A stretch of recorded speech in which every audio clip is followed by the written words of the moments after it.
With one wheel assembly created, we want to add the other three, but we want to do that in a more efficient way. So I'm going to use the same workflow that I used for the nut and bolt. Select all of the parts in the wheel assembly, and then demote them or combine them into a sub-assembly. The name for that component will be 4-inch wheel assembly. And I'm going to check that the template is correct. It should be an English standard inch assembly. Click on OK. We get some information, but that's fine. It's not a problem for us. And you can see all of those parts are now combined into a single assembly, and I can bring that into my model. Simply drag it into place. You can see all the parts are coming along. And all I'll need to do is apply one constraint, and that's going to be the insert constraint that offsets the drive shaft. Select Insert, the circular edge. Keep in mind there are a couple of circular edges there, so be careful you get the right one. We'll be double checking this later. And my offset is negative 0.375. That's a much quicker way of creating that second wheel assembly, and we can repeat that for the third and fourth one.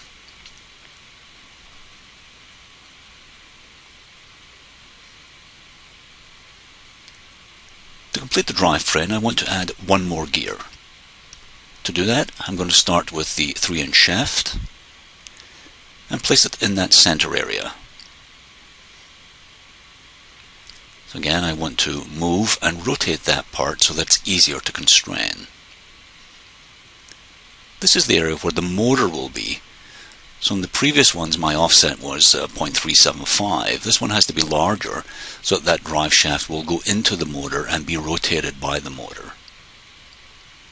So again, it's an insert constraint. Select the circular edge.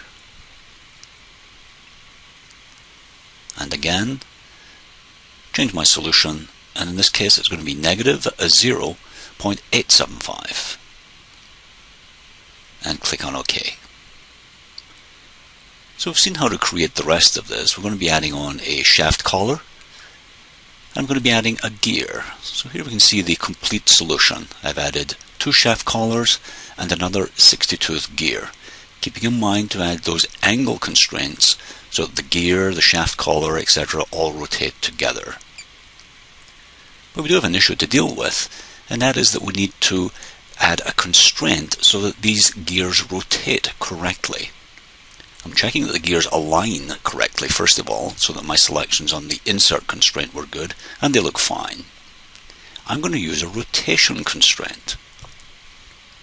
Now in this case it's 3 60-tooth gears, so the ratio will be 1:1.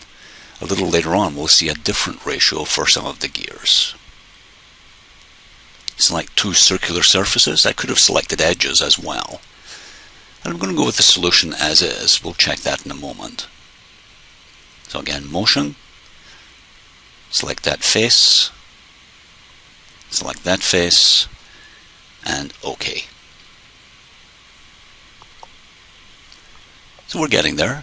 The next thing we need to do is align the gears.